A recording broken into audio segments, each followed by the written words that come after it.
Hello everyone. Welcome back to today's math exploration.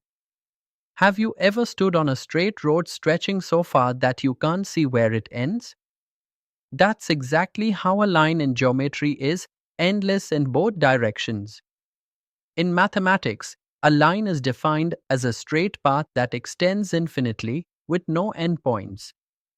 Remember, any two distinct points, say point A and point B, uniquely determine a line. And what's more interesting is how do such lines behave when drawn together in a plane. Do they meet? Do they stay apart? That's the beauty we are about to uncover, intersecting versus non-intersecting lines. Now imagine two busy streets that cross each other at a junction. That junction is the point of intersection. In geometry, we say two lines intersect if they meet at exactly one common point. At that point, both lines share the same coordinate. For example, look at lines PQ and RS in figure. They clearly cross each other at one point. Wherever two lines intersect, they also create an angle at the point of intersection. These angles are measurable and they form the foundation for deeper angle relationships in geometry. Now picture railway tracks. They run side by side, stretch for miles, yet they never meet. That's the idea of parallel lines. Two lines are said to be non-intersecting or parallel if they never meet, no matter how far they are extended. The most beautiful property is that the distance between them always remains the same. For example, lines PQ and RS in figure are parallel lines. In symbols, we write it as PQ parallel to RS. Parallel lines are like trustworthy friends, always moving in the same direction, never crossing each other.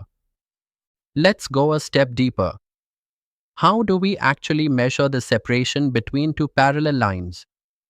The distance is defined as the length of a perpendicular dropped from any point on one line to the other line. And the amazing fact is, this perpendicular length is equal everywhere along the lines. So, whether you drop a perpendicular near the start or far ahead, the distance remains constant. This consistency makes parallel lines unique and very useful in engineering and design. Now, let's return to intersecting lines. When two lines intersect, they don't just meet, they form angles.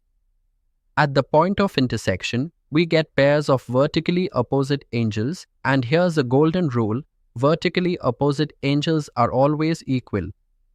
For example, if two lines AO and BO cross each other at point O, then angle AOC equals angle BOD. Similarly, angle AOB equals angle COD. Also, adjacent angles formed at the intersection are supplementary, meaning their sum is 180 degrees. This property is extremely important in solving problems related to triangles and polygons. Alright, time for a worked example. Suppose we have two parallel lines given by equations y equals to x plus 3 and y equals to x minus 5. We want to calculate the perpendicular distance between them. Step 1. Recall the formula for distance between two parallel lines of the form y equals mx plus c. The distance d is equal to modulus of c1 minus c2 divided by square root of 1 plus m squared. Let's call this equation 1.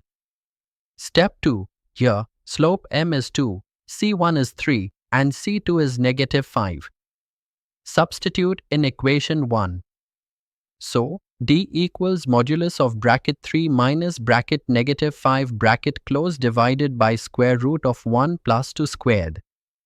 That is modulus of 8 divided by square root 5. Therefore, the distance d equals 8 by root 5 units. Always remember to check, since slopes are identical, the lines are indeed parallel, and the formula applies perfectly. So let's wrap this up. We learned that a line extends infinitely, and when two lines meet, they are called intersecting lines. intersecting lines share exactly one common point and form vertically opposite angles that are equal. On the other hand, parallel lines never meet, and their perpendicular distance remains the same everywhere. We even saw how to calculate that distance using an equation. So the next time you cross roads, see railway tracks, or look at window grills, you'll know you're surrounded by examples of intersecting and parallel lines. And that brings us to the end of this concept. In the next lesson, we'll explore deeper relationships between lines and angles and see how these properties lead to exciting results in triangles. Stay tuned.